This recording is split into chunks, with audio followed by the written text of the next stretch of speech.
우리가 예배를 은혜롭게 드리고 또 말씀을 잘 드리려면 옆에 분하고 인사를 잘해야 됩니다. 우리 옆에 분과 그래서 인사를 하는 거예요. 옆에 분과 서목서목하면 그렇잖아요. 오늘은 옆에 분하고 인사할 때 말씀에 큰 깨달음이 있기를 바랍니다. 이렇게. 여러분, 말씀을 깨닫는 것이 복인 줄로 믿습니다. 어느 학교 교실에서 선생님이 학생들에게 질문을 했대요. 여러분, 아담이 어느 민족이었는지 아세요? 그랬대요. 아담이 어느 민족일까? 아담 유대인인가요? 그거하고는 상관없어요. 유대인은 아브라함부터 시작됐으니까. 아담이 어느 민족이었을까요? 그랬더니 한 학생이 손을 번쩍 들더니, 선생님, 잘 모르지만 저 선악과를 따먹고 하나님의 명령을 어긴 것을 봐서 한국 사람은 아닌 것이 분명합니다. 왜 한국 사람이 아닌 것이 분명하냐? 그랬더니 이 학생이 큰 소리로, 한국 사람 같으면 선악과를 따먹지 않고 뱀을 잡아먹었을 것입니다. 한국 사람들이 뱀을 좋아하나 봐요. 하나님께서 선악과를 범한 아담과 하와를 심문한 결과 뱀의 유혹이 있었음을 아시고 뱀을 심판하시고 저주하신 말씀이 오늘 본문 14절입니다. 한번 읽어보겠습니다. 여호와 하나님이 뱀에게 이르시되 내가 이렇게 하였으니 내가 모든 가축과 들의 모든 짐승보다 더욱 저주를 받아 배로 다니고 살아있는 동안 흙을 먹을지니라. 아멘. 뱀은 저주를 받아서 사람들로부터 치욕과 적대감을 받게 됐습니다. 이전의 아름다움을 잃고 혐오스럽고 비열한 동물로 취급받게 됐습니다. 다리를 잃어버리고 배로 기어다니며 먹고 싶지 않은 흙을 먹는 고통을 당하게 됐습니다. 여러분, 이 뱀의 정체가 뭘까요? 이 뱀은 사탄 마귀입니다. 이 말씀 보세요 한번. 그 명이 내 쫓기니 예뱀 곧 마귀라고도 하고 사탄이라고도 하며 온 천하를 꿰는 자라. 그가 땅으로 내쫓기니 그의 사자들도 그와 함께 내쫓기니라. 용을 잡으니 옛 뱀이요 마귀요 사탄이라. 잡아서 1000년 동안 결박하여. 그 사람들이 뱀을 싫어하나 봐요. 특히 예수 믿는 사람들은 아주 뱀을 보면 그냥 잡아 죽이려고 그래요. 다 뜻이 있는가 봐요. 이 사탄, 이 뱀으로 가장한 사탄은 언제 생긴 것인가? 사탄은 하나님이 천지 만물을 창조하실 때만 해도 존재하지 않았습니다. 하나님께서 당신께서 창조하신 피조 세계를 보시면서 뭐라고 감탄하셨지요? 이 말씀 보세요. 하나님이 그 지으신 모든 것을 보시니 보시기에 심히 좋았더라. 아멘.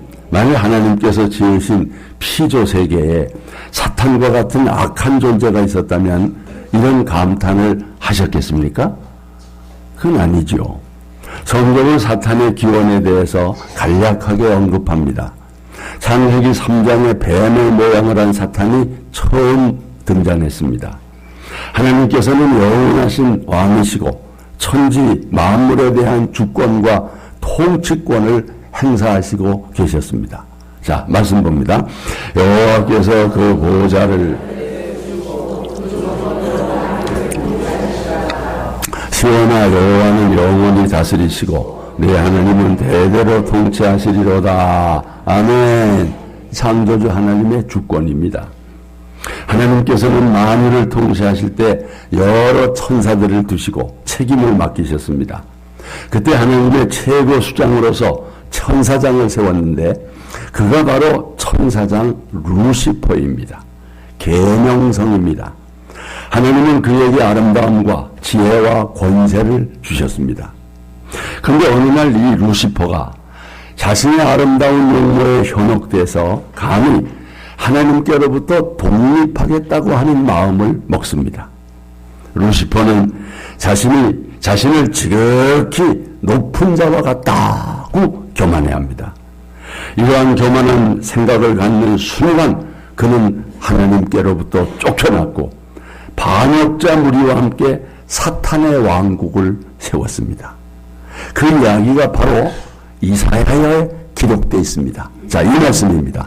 다 같이 너 아침의 아들 계명성이여 어찌 그리 하늘에서 떨어졌으며 너 열국을 엎은 자여 어찌 그리 땅에 찍혔는고 내가 내 마음에 이르기를 내가 하늘에 올라 하나님의 뭇별 위에 내 자리를 높으리라 내가 북극 지폐의 산 위에 앉으리라 가장 높은 구름에 올라가 지극히 높은 이와 같아지리라 하는도다. 아주 무엄한 얘기를 생각을 한 겁니다. 이 사탄이 뱀으로 가장하고 하와를 유혹해서 범죄하게 한 것입니다. 하나님의 명령을 거역하고 결코 먹어서는 안 되는 금단의 과실 선악과를 따먹게 한 것입니다. 그래서 하나님께서는 이 뱀, 이 사탄을 이렇게 저주하신 것입니다. 오늘 보면 요절의 말씀입니다. 다 같이 내가 너로 여자와 원수가 되게 하고 내 후손도 여자의 후손과 원수가 되게 하리니 여자의 후손은 내 머리를 상하게 할 것이요 너는 그의 발꿈치를 상하게 할 것이니라. 아멘. 이 말씀은 하나님께서 사탄에게 뱀에게 내린 저주의 말씀입니다. 동시에 타락한 인류에 대한 원대한 하나님의 구원 계획을 담고 있습니다. 다시 말해 여자의 후손 가운데서 메시아가 태어나서 인류를 죄와 사망과 저주에서 구원할 것을 약속하셨습니다. 그래서 이 말씀을 원시복음이라, 오리지널 가스펠이다, 최초의 복음이라 그렇게 부릅니다. 성경에서 최초로 구원의 메시아 그리스도에 대해서 언급한 첫 복음이라고 하는 뜻입니다.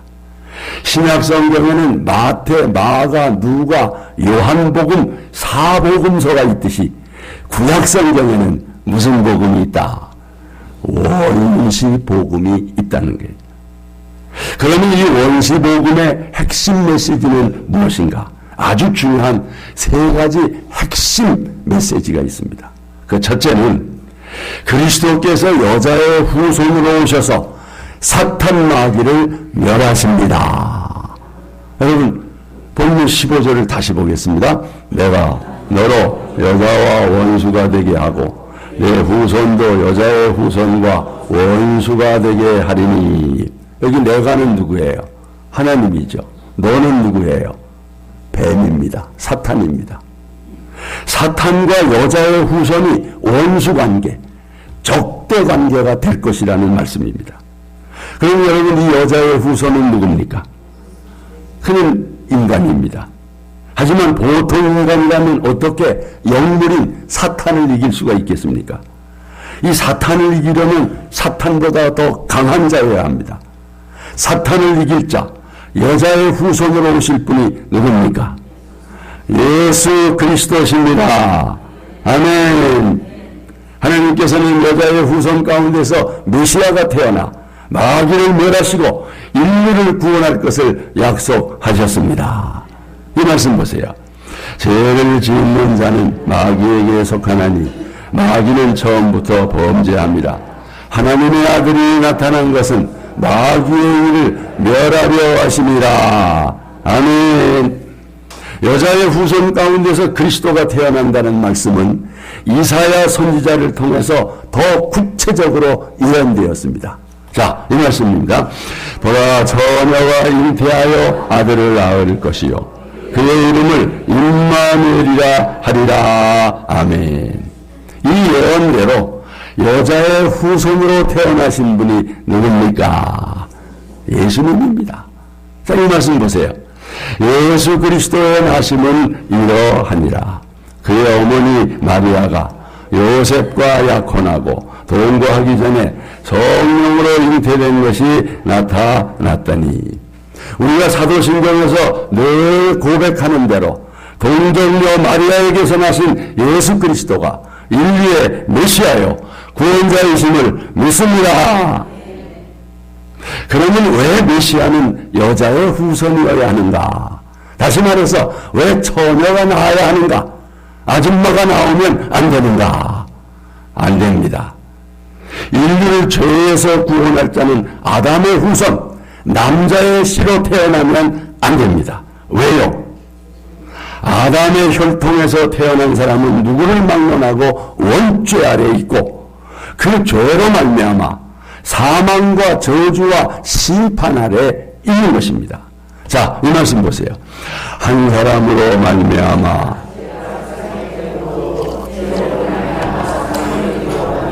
이와 같이 모든 사람이 죄를 지었으므로 사망이 모든 사람에게 일어난다니라. 아멘. 여기 한 사람이 누굽니까?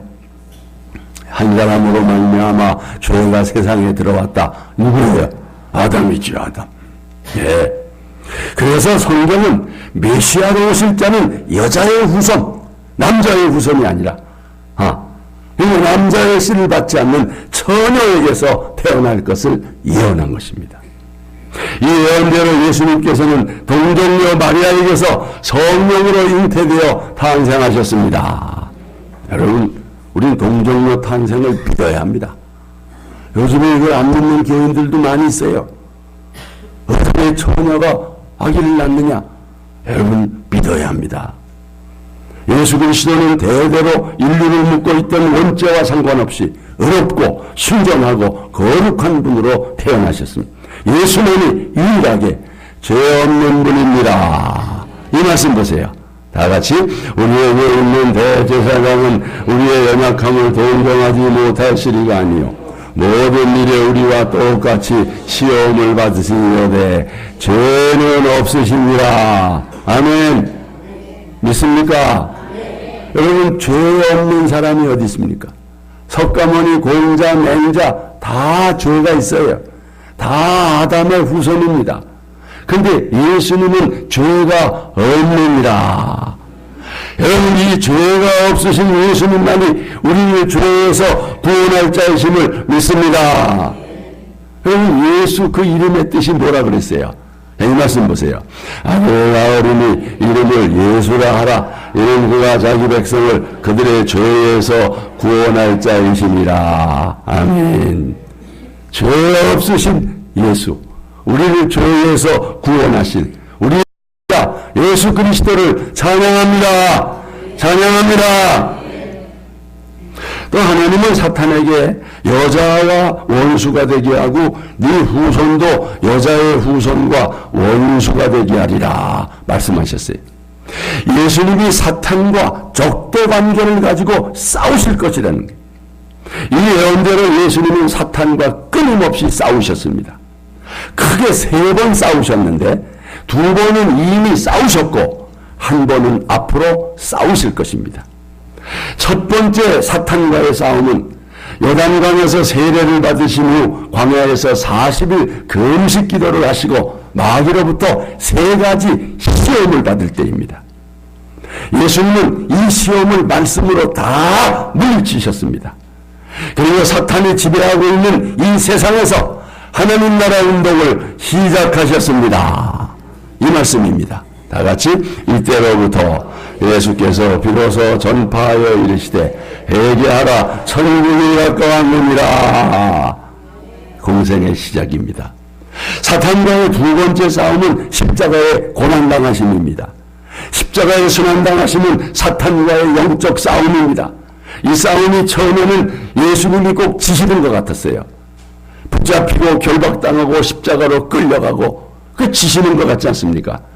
그러나 예수님께서는 이렇게 고난만 당하신 것이 아니라 사망 권세를 이기시고 부활하심으로써 극적인 역전승을 하셨습니다. 얼마나 멋지십니까? 마지막 사탄과의 싸움은 말세에 예수 그리스도의 재림 때 치러질 싸움이에요. 우리는 흔히 이 싸움을 아마겟돈 전쟁이라. 이 싸움에서 사탄은 완전히 패하게 되고 영원한 유황불에 던져지게 될 것입니다. 이 말씀 보세요.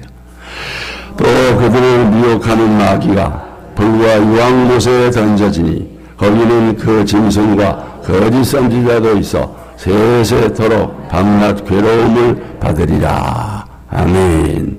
마귀를 멸하시고 죄와 사망에서 우리를 구원하신 만왕의 왕 우리의 구주 예수 그리스도를 찬양합니다. 할렐루야. 그리고 사탄이 여인의 후손의 발꿈치를 상하게 한다고 그랬는데 이것은 예수 그리스도의 십자가의 고난을 의미하는 것입니다. 15절 다시 보십시오. 너는 그의 발꿈치를 상하게 할 것이니라. 여자의 후손이 뱀에게 발꿈치를 물리면 고난을 당할 것이라는 거예요. 이 말씀은 예수님께서 사탄의 계략 가운데 십자가의 고난을 당하심을 말씀합니다. 실제로 사탄은 예수님의 발꿈치를 상하게 하기 위해서 집요하게 활동했습니다.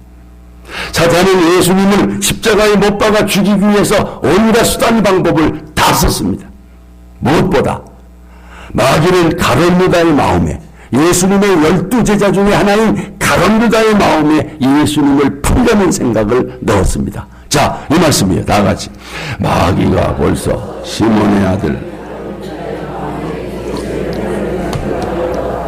여러분, 12제자 중에 한 사람을 말하자면 뭐라 그래요? 자기 편으로 삼았으니 이게 전쟁이 끝난 거 아닙니까? 그뿐만 아니라 수제자 베드로에게 두려움을 갖게 해서 예수님을 3번씩이나 모른다고 부인하게 했습니다. 대제사장들에게는 예수를 죽이려고 하는 악심을 품게 한 거, 그것도 사탄이 아니에요. 거짓 증인들에게는 예수님을 고소할 생각을 넣어주었고요. 그리고 끝내 빌라도 총독에게 예수를 정죄해서 십자가 형틀에 내줄 그 생각을 넣어준 것입니다. 사탄은 메시아를 죽임으로써 하나님의 구원 계획을 무산시키려고 했습니다. 더욱 끔찍한 일은 아기 예수님이 베들레헴에서 태어나셨을 때 헤롯 왕을 사주해서 2살 이하의 죄 없는 아이들을 모조리 학살하게 한 것입니다. 여러분, 그 배후에 사탄이 있었던 것입니다. 이 모든 것이 예수 그리스도의 발꿈치를 상하게 하는 사탄의 계략이었던 것입니다.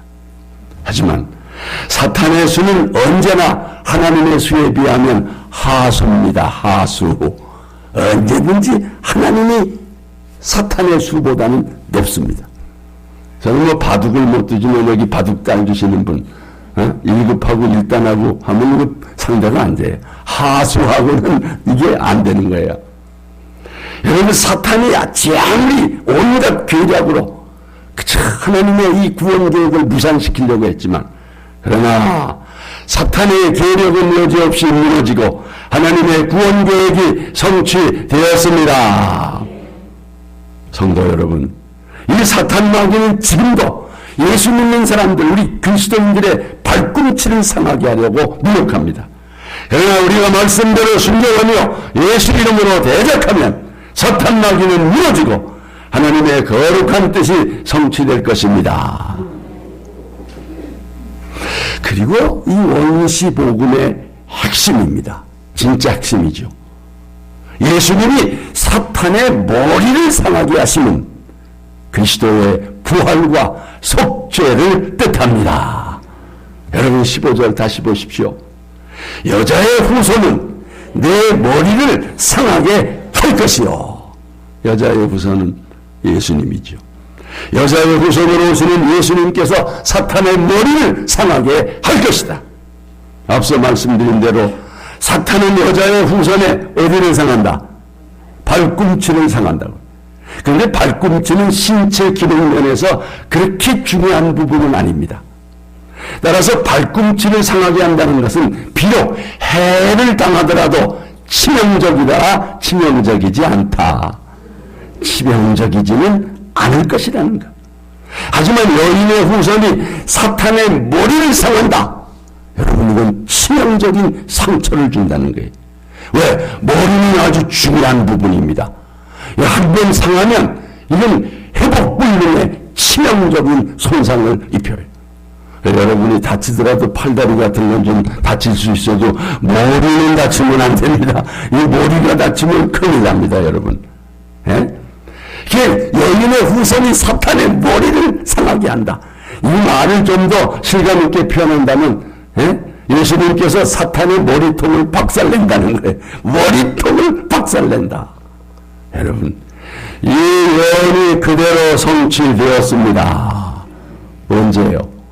예수님께서 십자가에서 죽으시고 부활하심으로 사탄의 머리가 상하게 되었습니다. 사탄 마귀와 그의 왕국에 치명적인 타격을 입혔습니다. 예수님은 십자가를 지심으로 사탄 마귀의 세력을 꺾고 승리하신 줄로 믿습니다. 이 말씀 보세요. 다 같이 그리스도께서는 사탄의 권세를 짓밟아 십자가로 승리하셔서 그것을 사람들에게 보여주셨습니다. 자녀들은 살과 피를 가졌기 때문에 예수님도 그들과 마찬가지로 인간성을 지녔습니다. 이것은 자신의 죽음을 통해서 죽음의 권세를 잡은 마귀를 멸망시키시고, 아멘. 우리가 알아야 할 것은 지금 활동하고 있는 마귀도 머리에 치명상을 입은 사탄의 절개들입니다. 부하들입니다. 그래서 우리의 마귀와의 싸움은 이미 이겨놓은 싸움입니다. 누가 이겼어요? 예수님이 이겨주신 거예요. 그래서 예수 이름으로 대적하면 사탄은 꼼짝도 못합니다. 사탄은 예수 그리스도에 대한 악몽, 다시 말하면 트라우마가 있어요. 여러분, 왜? 예수님을 십자가에 다 죽은 줄 알았는데 부활해가지고 그러면 사탄의 머리띠를 깨뜨리신 것입니다. 그러니 여러분, 예수 이름으로 사탄을 대적하시기를 바랍니다. 반드시 영적 싸움에서 승리할 줄로 믿습니다. 만약에 예수님이 십자가의 죽음으로 끝났다면 그건 예수님의 패배요 사탄의 승리죠. 그러나 예수님은 부활하셨습니다. 죄와 사망 권세를 이기시고 부활하셨습니다. 그래서 사탄에게 치명상을 입히게 됐습니다. 이제 우리는 사망에 대해서 큰 소리치게 됐어요. 자, 이 말씀이죠. 사망아, 너의 승리가 어디 있느냐? 사망아, 우리에게 승리를 주신 하나님께 감사하노니. 예수님께서는 십자가에 달려 살이 찢기고 물과 피를 다 쏟으신 다음에 뭐라고 선포하셨습니까? 다 같이 예수께서 신포도주를 받으신 후에 이르되 다 이루었다. 아멘. 아멘. 속죄의 피를 흘리심으로 죄로 죽었던 우리의 영혼을 살리셨고 저주에서 해방시키시고 구원의 일을 다 이루신 줄로 믿습니다. 우리의 죄를 속량하심으로써 정말 우리를 하나님의 아들의 명분을 얻게 하셨습니다. 말씀 보겠습니다. 율법 아래에 있는 자들을 속량하시고 우리로 아들의 명분을 얻게 하려 하심이라. 이제 예수 그리스도를 믿고 영접한 여러분들은 하나님의 자녀의 권세를 가지신 줄로 믿습니다. 할렐루야. 십자가에 죽으셨다가 부활하사 속죄를 이루시고 우리를 하나님의 자녀로 삼아주신 구주 예수 그리스도를 찬양합니다. 오른손 들고 찬양합니다. 할렐루야. 끝으로 우리는 이 원시복음에서 인류 구원을 위한 하나님의 열심을 보는 것입니다. 원시복음은 수천 년 전의 메시아 예언입니다. 많은 선지자들이 메시아 예언을 했습니다. 이 약속이 과연 어떻게 성취되었는가? 때가 찼을 때 하나님이 그 아들을 구원자로 보내주셨어요. 이 말씀이죠. 다 같이 때가 차매 하나님이 그 아들을 보내사 여자에게서 나게 하시고 율법 아래 나게 하신 것은, 여기 때가 찼다는 말은 메시아를 보낼 적기가 됐다는 거예요. 하나님의 예언은 더딜지라도 반드시 이루어짐을 믿습니다. 성경에 모든 예언이 이루어졌고 나머지 예언도 그대로 이루어지게 될 것입니다. 신실하신 하나님, 그 하나님의 신실하신 약속이기 때문입니다. 메시아 예언 다 이루어졌습니다. 여러분 이 말씀 보세요. 다 같이 천지가 없어지기 전에는 율법의 1.1획도 결코 없어지지 아니하고 다 이루리라. 천지는 없어질지언정 내 말은 없어지지 아니하리라. 아멘. 방금 전에 말씀에 아들을 보내서 여자에게서 나오게 하시고 했습니다. 원시복음의 여자의 후손으로 오신다는 예언이 그대로 이루어진 것입니다. 예수님께서 여인의 후손으로 성육신하여 오신 것입니다. 영원 전부터 계획하신 하나님의 구원 경륜이 성취되었습니다. 우리는 이 원시복음에서 인류 구원을 위한 하나님의 열심을 보는 것입니다. 생각해 보십시오. 하나님께서 하나밖에 없는 아들을 죄악된 세상에 보내신 이유가 뭡니까? 사랑하는 아들을 그 사역한 십자가에 넣어주신 이유가 무엇입니까? 저 사망의 음부 무덤에 당신의 아들을 사흘씩이나 가두어 두신 이유가 무엇입니까? 하나, 인류를 구원하기 위해서입니다. 여러분과 저에게 구원과 영생을 주시기 위해서입니다. 이것이 하나님의 열심이 아니고 뭡니까? 하나님의 이 열심이 아니었던들 우리가 구원받을 수 있겠습니까? 하나님의 열심은 지치지 않으십니다. 포기하지 않으십니다. 끝까지 이루십니다. 이 열심 때문에 내가 구원받고 여러분이 구원받게 된 줄로 믿습니다. 여러분의 사랑하는 자식을 잃어버렸다면 여러분도 이런 열심으로 찾을 것입니다. 여러분의 사랑하는 손주를 잃어버렸다면 여러분도 열심으로 찾을 것입니다. 결코 포기하지 않고 끝까지 찾을 것입니다. 하나님의 열심이 바로 그와 같은 것입니다. 우리도 이 하나님의 열심을 본받았으면 좋겠습니다. 이 하나님의 열심이 여러분의 마음에 불붙기를 축복합니다. 그 열심이 6월 해피데이에 한 사람씩 전도할 수 있기를 축복합니다. 이 하나님의 열심이 사도 바울에게 불붙었습니다. 여러분 이 말씀 보세요. 다 같이 내가 하나님의 열심으로 너희를 위하여 열심 내는 내가 너희를 정결한 처녀로 한 남편을 그리스도께 드리려고 준비하미로다. 과연 바울은 어떤 열심이 있었습니까? 모든 사람을 정결한 처녀로 한 남편을 그리스도께 준비하려고 하는 열심, 마지막 날에 그리스도의 신부로서 혼인잔치에 들어가게 하려고 하는 열심, 바울에게 불붙은 그 하나님의 열심은 1세기에 소아시아 유럽 전 대륙을 십자가의 복음으로 평안하게 하고 수많은 영혼들을 하나님께로 돌아올 수 있게 했습니다. 우리도 하나님의 열심을 회복하기를 원합니다. 하나님의 열심이 우리의 마음에 다시 불붙기를 소원합니다. 그 주님의 십자가의 고난이 헛되지 않습니다. 우리 하평교회에 이 열심이 불붙기를 원합니다. 우리 모두 하나님의 열심으로 십자가의 복음, 구원의 복음을 전할 수 있기를 원합니다. 열심으로 사탄 마귀와 싸워 영적 싸움에, 세상 싸움에 승리할 수 있기를 주님의 이름으로 축원합니다. 우리 함께 찬양하겠습니다.